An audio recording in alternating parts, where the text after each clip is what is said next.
So the story for today is going to be a bit of a twofer. It's a twofer because I'm going to cover two topics with the same story. The story that I have for you today is a story about a Franklin County judge who gave a man the option of getting the COVID-19 vaccine as part of his sentence for his crime.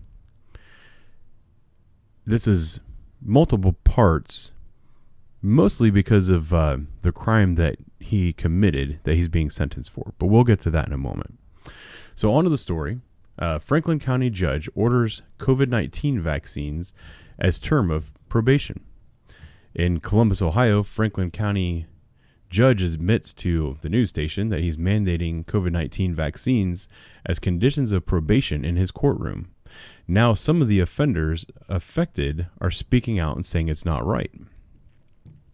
The whole atmosphere of the courtroom changed, said criminal offender Sylvan Latham, who was sentenced for a gun and drug trafficking charge last week.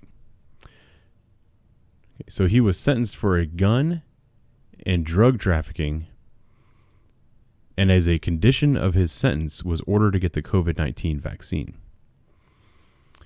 Out of 20 sentences Judge Fry conducted last week, 3 included requirements to get the vaccine within 30 days and provide proof to the probation department.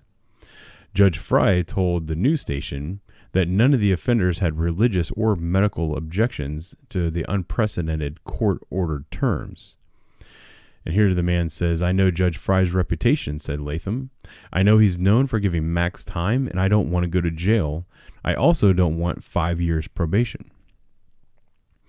So the story goes on a little bit back and forth, and then this guy apparently is going to contact the ACLU, and they're going to have something to say about that. So when I initially saw this story, I thought maybe this was going to be like a low-level offense. Like you get arrested for disorderly conduct, judge gives you a probation, tells you to get a shot.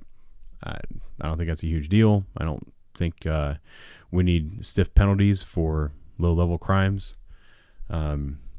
Maybe even like an assault, because as a police officer, I can tell you most of the assaults that I deal with are not serious offenses. It's usually 2 people get into a fight because they're both wanting to fight. Let's just put it that way. And one person gets hurt and calls the police. That's what 99% of the assault reports are that I've taken. Actually, a pretty high percentage of assault reports that I've taken are people who weren't even in a fight, but someone brushed up against them and they're upset and they want to file a police report. So I was a little taken back when I saw that his charges were it was drug trafficking and a gun-related offense. So I went to the auditor or the court record site, typed in his name. I find a conviction here, plead of guilty to the indictment. In 2013, Mr. Latham was cited with trafficking in drugs, carrying a concealed weapon, and improper handling of a firearm. Carrying a concealed weapon is the offense for if you're not open carrying a gun and you do not have a permit. If you're concealing a weapon in the state of Ohio, you need to have a permit. He did not have it.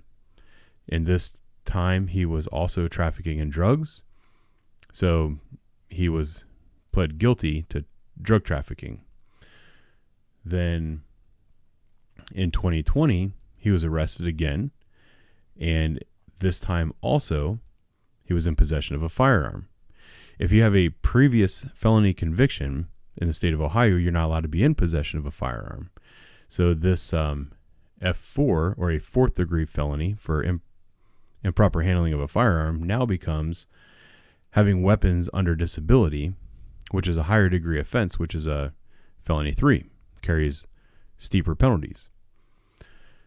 I want to address this for a moment because in Franklin County and in the city of Columbus, I don't know if you've noticed, even across the country, there's been a tremendous spike in violent crime. the number of shootings and homicides and the amount of gun violence has been pretty incredible. The response to this by some lawmakers is to propose more legislation limiting people's ability to own and carry firearms. My proposal would be, how about we enforce the laws we have on the books? By enforcing the laws we have on the books, in my opinion, that means that if you've been convicted of improper carrying a firearm in the past or convicted of trafficking in drugs, that doesn't mean he got caught with a little bit of weed. That means he was selling narcotics. If you've been convicted of that and then you get caught with a firearm again, I believe that should be some form of mandatory sentence. I'm not talking about this 3 strikes you're out Clinton type stuff that is in the media. I'm just saying that you should get some form of time in jail for a weapons offense. I don't have the examples in front of me, but there's also cases of people actually shooting people and getting almost no time in jail. And then everybody's all surprised when that person gets out of jail and they're committing more violent offenses. So I did look up the actual sentencing document, and here's what it says. So these are all the parameters of his probation. The defendant shall complete a cognitive behavioral program as determined by the Adult Parole Authority. Defendant shall complete a behavioral health assessment as determined by the Adult Parole Authority or Department and comply with any recommended treatment. So he has to go see a psychiatrist or psychologist, I don't know, and do whatever program he's told to do. He shall submit to a random urine screen. He shall obtain and maintain viable employment or complete an employment program. Defendant shall have no arrests or convictions. Let's see, his weapon that he was carrying, it's a nice gun, a Ruger LCP 380, shall be confiscated and destroyed. And then he agrees to get the COVID-19 vaccine within 30 days. Now, it does say that if he fails to meet the criteria of his probation, then he has a possibility of serving up to 36 months in jail, which is 3 years. What the judge gave him was he gave him probation, and then instead of giving him 5 years of probation, meaning that if he gets caught or pisses dirty again in the next 5 years, that he would have to go do all that time that he has on the shelf, the judge lowered that from 5 years to 1 year. So here's a case where we have a guy who was previously convicted of trafficking in drugs and carrying a weapon. He's caught with a weapon again in the future, and instead of going to jail, he gets probation. And then instead of getting the full term of probation, he gets his probation reduced to 1 year, as long as he agrees to get the COVID-19 vaccine. I think I've adequately shared my thoughts on this topic with you. I'm curious what you think about this.